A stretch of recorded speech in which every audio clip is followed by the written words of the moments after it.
Search India, कहानी से सच्चाई तक।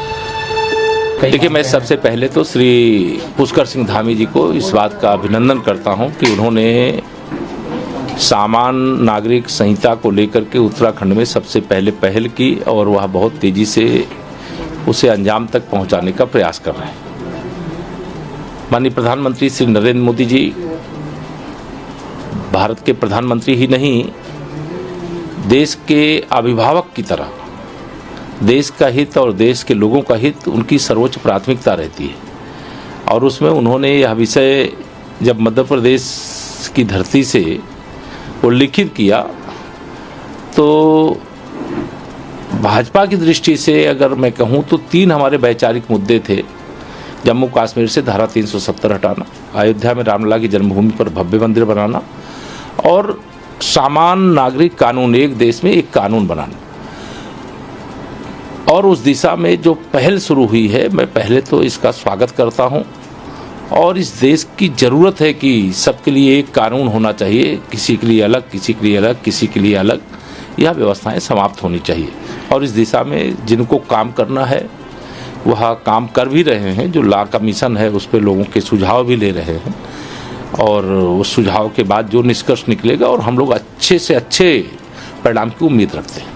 कर रहा था क्या राम भक्तों ने सीने में गोली खाई है, लाठी खाई है, जेल गए हैं, तब रामलला का भव्य मंदिर बन रहा है। कोई धारा 370 हटाने का कोई समर्थन कर रहा था क्या? जो तुष्टीकरण की राजनीति करने वाले वो तो विरोध करेंगे, लेकिन किसी के विरोध के कारण से कोई अच्छा काम नहीं रुकता है। जो अच्छे काम है वो हो रहे हैं और वो होने चाहिए और माननीय प्रधानमंत्री जी के नेतृत्व में ही होंगे।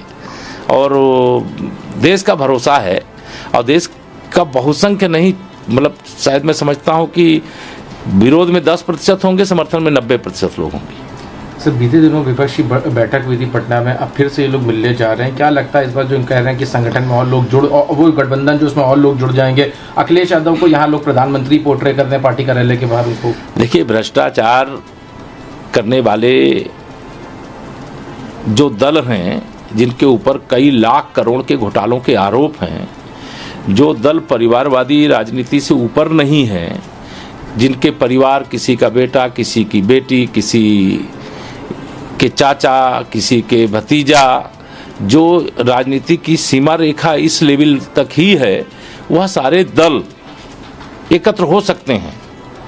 लेकिन मेरा विश्वास है देश की जनता उन दलों के साथ नहीं जाने वाली है। देश की जनता माननीय नरेंद्र मोदी जी के साथ थी, माननीय नरेंद्र मोदी जी के साथ है और माननीय नरेंद्र मोदी जी के साथ रहेगी। 2014 से बड़ी विजय हमें 2019 में मिली है और 2019 से बहुत बड़ी विजय 2024 में माननीय नरेंद्र मोदी जी को तीसरी बार देश का प्रधानमंत्री बनाने के लिए मिलेगी। प्रधानमंत्री के चेहरे पे जो है उसमें आपसी रिफ्ट है। अभी कई लोगों ने पोस्टर लगा दिया अखिलेश यादव को प्रधानमंत्री बनाने का। क्या लगता है कि देखिए, श्री अखिलेश यादव जी को की चमचागिरी करने वाले कुछ लगाए होंगे। आज उनका जन्मदिन है, इसलिए मैं उनके जन्मदिन पे तो जन्मदिन की शुभकामना देता हूँ और भगवान श्री राम से प्रार्थना करता हूँ वो स्वस्थ रहे और दीर्घायु हों। लेकिन राजनीति में कुछ चमचागिरी करने का स्वभाव होता है। श्री अखिलेश यादव जी को भी मालूम है कि उनका खाता भी उत्तर प्रदेश में नहीं खुलने वाला है लोकसभा के चुनाव में, तो प्रधानमंत्री क्या मतलब आकाश से टपक करके बन जाएंगे क्या? लेकिन कोई पोस्टर लगाया, मेरी उस पर कोई टिप्पणी नहीं है। और जब तक चुनाव नहीं होते, परिणाम नहीं आते, तो दावेदार तो लगभग 3 दर्जन हैं प्रधानमंत्री बनने के, लेकिन देश की जनता का एक ही प्रधानमंत्री है, वो है श्री नरेंद्र मोदी जी। धन्यवाद। सर्च इंडिया, कहानी से सच्चाई तक।